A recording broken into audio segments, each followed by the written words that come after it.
नमस्कार दोस्तों संस्कृत व्याकरण का हमारा नेक्स्ट टॉपिक रहेगा आज दोस्तों, वो रहेगा उपसर्ग।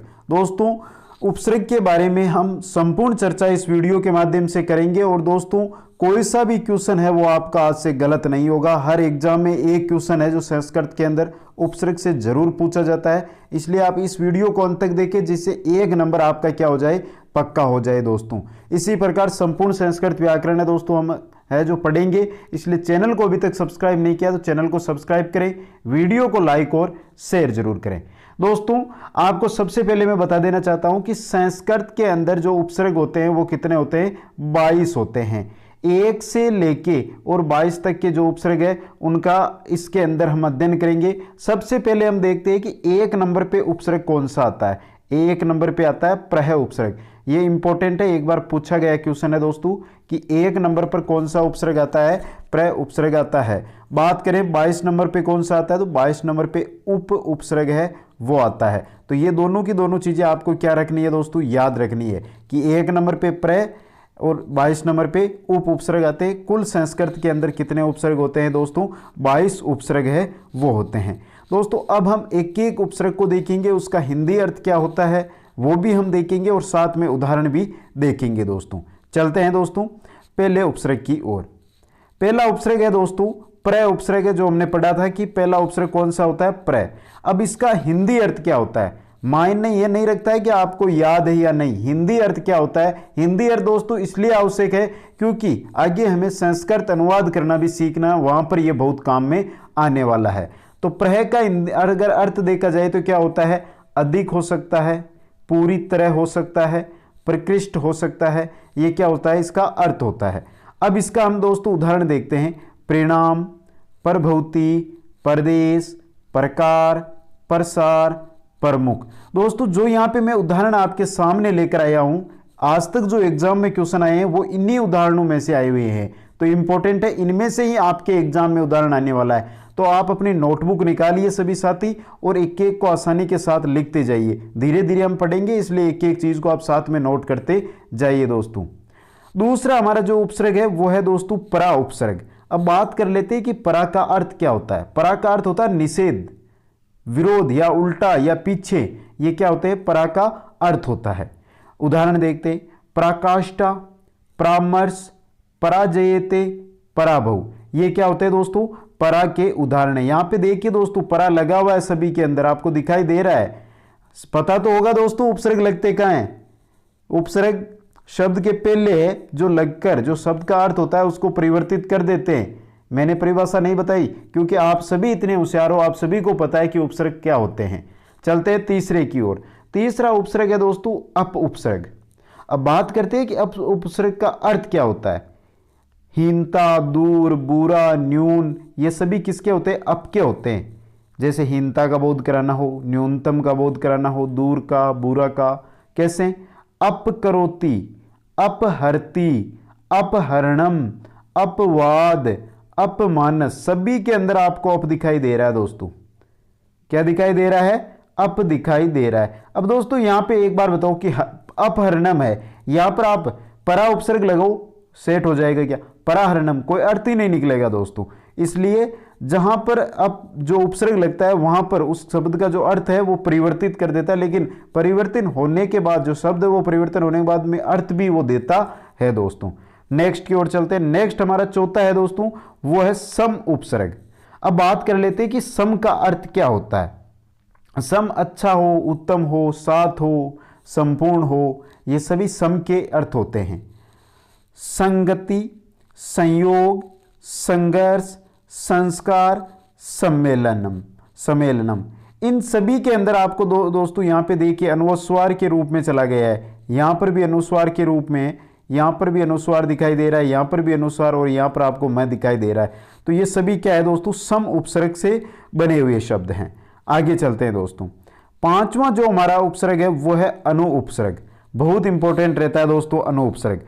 अब अनु का अर्थ क्या होता है, अनु के अर्थ होते हैं दोस्तों या तो पीछे के अर्थ में अनु का प्रयोग करते हैं, प्रत्येक के अर्थ में अनु का हम प्रयोग है दोस्तों वो करते हैं, या फिर साथ के लिए भी अनु का है जो हम प्रयोग करते हैं। जैसे अनुगच्छति, अनुमन्यते, अनुकृति, अनुवादः, अनुरूपम, अनुभूति, सभी के अंदर आपको क्या दिखाई दे रहा है, अनु दिखाई दे रहा है यहाँ पे। तो यहाँ पे क्या है दोस्तों, अनु उपसर्ग सभी जगह लगा हुआ है दोस्तों। नेक्स्ट है हमारा 6 नंबर का औ उपसर्ग। औ का अर्थ क्या होता है, औ का जो अर्थ है दोस्तों, नीचे के अर्थ में भी इसको प्रयोग किया जाता है या समझाने के लिए भी इसका प्रयोग है वो किया जाता है दोस्तों। कैसे दोस्तों, औ का देखते हैं हम, अवतरती, अवलोकेते, अवसर, अवकाश, अवतार। अब सभी के अंदर आप देखो दोस्तों औ उपसर्ग का क्या किया गया है, प्रयोग किया गया है। सभी के अंदर आपको क्या मिलेगा, औ उपसर्ग है जो दोस्तों मिलेगा। नेक्स्ट है हमारा 7 नंबर का है जो है निस। कौन सा है, निस है दोस्तों। अब बात करते हैं हम निस उपसर्ग की कि निस उपसर्ग का अर्थ क्या होता है या ये किस अर्थ में है जो प्रयोग किया जाता है। जहां पर हम दोस्तों बाहर का अर्थ दिखाना हो, निषेध का अर्थ दिखाना हो, रिक्त खाली का अर्थ दिखाना हो, वहां पर निस उपसर्ग का प्रयोग किया जाता है। निश्चय, निश्चल, निस्संदेह, यहां पर किसका प्रयोग किया गया दोस्तों, निस उपसर्ग का। आपको सभी को यहां पे देखिए निस उपसर्ग दिखाई दे रहा है। यहां पर संधि होने के बाद में क्या है, जो आपको स है वो अलग दिखाई दे रहा है, जबकि यहां पे कौन सा उपसर्ग आ रहा है, निस उपसर्ग है जो प्रयोग किया जा रहा है। आगे चलते हैं, 8वां जो हमारा उपसर्ग है दोस्तों वो है निर उपसर्ग। अब बात कर लेते हैं कि निर का अर्थ क्या होता है। निर है दोस्तों जो आपके हमेशा प्रयोग किया जाता है, वो बार या निषेध के अर्थ में प्रयोग किया जाता है। जिस प्रकार निस किया जाता है उसी प्रकार निर का भी प्रयोग किया जाता है। निर्गच्चति, निरपराध, निर्दोष, निर्लज, निराधार, निरोग, सभी के अंदर आपको क्या दिया दिखाई दे रहा है दोस्तों, यहां पर सभी के अंदर निर दिखाई दे रहा है, लेकिन इंपोर्टेंट बन जाता है निरोग। यहां पे नी की जो मात्रा है दोस्तों वो बड़ी इक की मात्रा आपको दिखाई दे रही है, इसलिए ये इंपॉर्टेंट है दोस्तों। नेक्स्ट की ओर चलते हैं। नेक्स्ट जो हमारा उपसर्ग है दोस्तों वो है दुस उपसर्ग। अब दुस का किस अर्थ में प्रयोग किया जाता है, कठिन हो, बुरा हो ना, आपको जैसे उपसर्ग पढ़ रहे हो पता चल जाता है, मन में एक फीलिंग से आ जाती है कि हाँ दुस का यह अर्थ हो सकता है। तो बुरे के लिए दुस का प्रयोग किया जाता है, कठिन के लिए दुस का प्रयोग किया जाता है। देखते हैं, दुस्साहस, दुष्क्रम, दुष्परिणाम। यहां पे दोस्तों आपको स में कुछ परिवर्तन दिखाई दे रहा है। स तो दूसरा प्रयुक्त हो रहा है संधि के कारण, लेकिन पर जो उपसर्ग है आपका वो कौन सा रहेगा, दुस उपसर्ग है रहेगा। नेक्स्ट है 10 नंबर हमारा दुर उपसर्ग। दोस्तों जो दुर उपसर्ग है इसके साथ यहाँ पे हलंत नहीं लगा हुआ, हलंत होगा। तो दुर उपसर्ग है दोस्तों, इसका भी जो अर्थ है वो बुरा या कठिन होता है। देखते हैं, दुराचार, दुर्प्लस आचार, दुर्दीन, दुर्जन, दुरुपयोग, दुर्लभ या दुर्दशा, इनके अंदर सब में आपको क्या मिल रहा है, दुर उपसर्ग है वो मिल रहा है दोस्तों। तो दोस्तों साथ में लिखते जाइए, एक उपसर्ग है जो इंपॉर्टेंट है। सभी जो उदाहरण लेकर आया हूं सबके सब एग्जामों के अंदर आए हुए हैं दोस्तों। पुराने एग्जाम चाहे 2000 के अंदर एग्जाम हुआ हो, लेकिन सभी है जो एक बार पूछे गए हैं, ये सभी उदाहरण है वो दोस्तों। नेक्स्ट है हमारा वि उपसर्ग। बात करते हैं कि वि का जो अर्थ है वो किस अर्थ में प्रयुक्त किया जाता है। वि या तो विशिष्ट के लिए वि का प्रयोग किया जाता है, या विभक्ति के लिए वि का प्रयोग किया जाता है, या रहित खाली के लिए या रहित के लिए भी वि का उपयोग है वो किया जाता है। जैसे विसर्ग, वियोग, विदेश, विजयते, विराट, विश्वास, सभी के अंदर आपको क्या दिखाई दे रहा है, वि उपसर्ग है वो दिखाई दे रहा है दोस्तों। नेक्स्ट की ओर चलते हैं, 12 नंबर है हमारा आ उपसर्ग। आ का अर्थ क्या होता है दोस्तों, यहां पे आपको ध्यान रखना है, आ या आण, इसको दो नामों से जाना जाता है दोस्तों। तो यहां इसका अर्थ क्या होगा, आ का सीमा, ग्रहण, विरोध करना, यह होता है। सीमा यानी एक सीमा होती है दोस्तों, वहां तक ग्रहण करना या किसी चीज का विरोध करना। जैसे आगच्छत, आहरती, आरोपयति, आहार, आकाश, आचरती, इन सभी में आपको कौन सा उपसर्ग दिखाई दे रहा है मित्रों, आ उपसर्ग दिखाई दे रहा है। नेक्स्ट की ओर चलते हैं। नेक्स्ट है हमारा दोस्तों नी उपसर्ग। इंपॉर्टेंट रहता है दोस्तों, आजकल एग्जामों में नी उपसर्ग के ऊपर ज्यादा चल रहा है दोस्तों। ये जो एग्जाम है उनके अंदर ट्रेंडिंग पे चल रहा है दोस्तों नी उपसर्ग है जो। नी का अर्थ नीचे भी होता है, नीचे के अर्थ में भी होता है, बिना यानी कि उसके बिना, वहां पर बिना के अर्थ में भी नी का प्रयोग किया जाता है, या फिर हम बात कर सकते हैं निषेध के अर्थ में भी नी का प्रयोग किया जाता है। निदेशालय, निवास, निवेश, निबंध, नियोग, सभी के अंदर आपको नि उपसर्ग है वो दिखाई दे रहा है दोस्तों। नेक्स्ट है हमारा अधि उपसर्ग। अधि का है जो दोस्तों प्रयोग है वो किया जाता है समीपता या प्रधानता के अर्थ में, जैसे अधिशेते, अधिकार है, अध्यादेश है, अधिष्ठाता, अध्ययनम, अधिगम, अधीन, अधिसूचक। इनके अंदर आप सभी के अंदर आपको क्या मिल रहा है, अधि उपसर्ग मिल रहा है दोस्तों। नेक्स्ट में चलते हैं अपि। नेक्स्ट है दोस्तों हमारा 15 नंबर का जो उपसर्ग है वो है अपि उपसर्ग। अपिदानम, अपिहितम, अपितु, यह सभी के अंदर जो उदाहरण है इनके अंदर आपको क्या दिखाई दे रहा है, अपि उपसर्ग है वो दिखाई दे रहा है दोस्तों। नेक्स्ट क्वेश्चन में चलते हैं अति। अति का अर्थ होता है बहुत अधिक। क्या होता है, बहुत अधिक, जैसे अत्याचार, अत्यंत, अतिशय, अत्यावश्यक, अति, अतिवाद, सभी के अंदर आपको क्या दिखाई दे रहा है, अति उपसर्ग दिखाई दे रहा है। लेकिन अब बहुत सारे साथी कमेंट कर देंगे सर अत्यंत में कहां अति है, तो यहां पे यण संधि हो गई है मित्रों।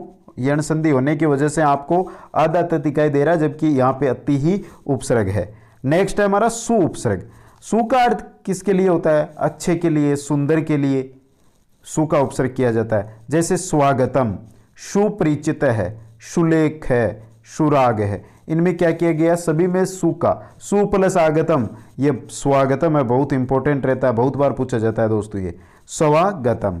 नेक्स्ट उपसर्ग की ओर चलते हैं दोस्तों। 18 नंबर का जो हमारा उपसर्ग है वो है उद उपसर्ग, जैसे उद्धार, उच्चारण, उल्लेख, उद्घाटनम, उद्भेदनम, उच्छ्वास, उत्कृष्ट, इन सभी के अंदर क्या है दोस्तों, उद उपसर्ग है उसका प्रयोग किया गया है।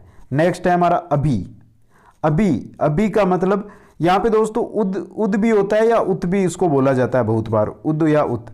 तो अभी का है पास या सामने या और या इच्छा, इनके लिए है जो किसका अभी का प्रयोग किया जाता है, जैसे अभियोग, अभिष्ट, अभ्यागत, अभि प्लस आगत, अभ्युत्थानम, अभ्यर्थी, इन सभी के अंदर कौन सा है, अभी उपसर्ग लगा हुआ है दोस्तों।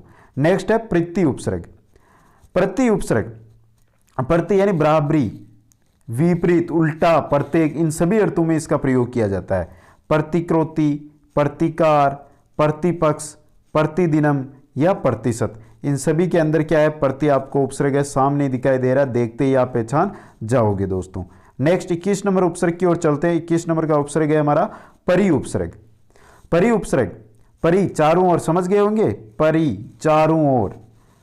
देखते हैं परिहर्ती, परिश्रम, परिचारिका, परिणीता, परिसर या परिजन, इन सभी के अंदर आपको कौन सा उपसर्ग है दोस्तों, परि उपसर्ग है जो आपको दिखाई दे रहा है।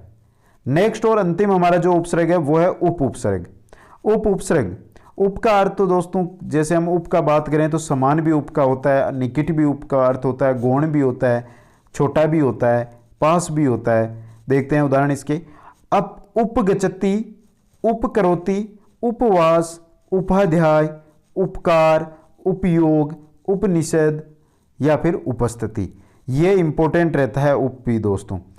यहां पर आप सभी को है उप उपसर्ग है, आप इसको आसानी से पहचान जाओगे कि किस किस के अंदर उप उपसर्ग लगा हुआ है, आपको यहाँ पे दिखाई दे रहा है, सभी में उप उपसर्ग है जो आपको दिखाई दे रहा है। तो दोस्तों ये थे आज का हमारा टॉपिक, जिसके अंदर हमने देखा था उपसर्गों के बारे में। कुल 22 उपसर्ग थे जिनके बारे में हमने यहाँ पे देखा, और जो एग्जामों के अंदर उदाहरण पूछे गए हैं, क्वेश्चन कैसे पूछा जाता है दोस्तों, जैसे यहाँ पे आपको मैं एक उदाहरण देता हूँ, आपको बताना है कि इसके अंदर उपसर्ग है वो कौन सा है दोस्तों।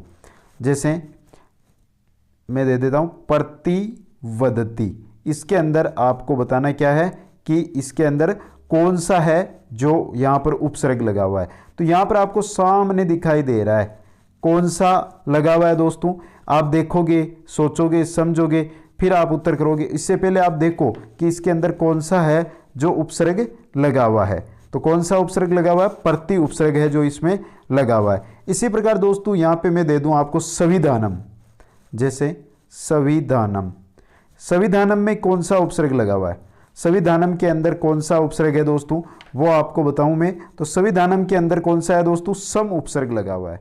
कौन सा है, सम उपसर्ग लगा हुआ है।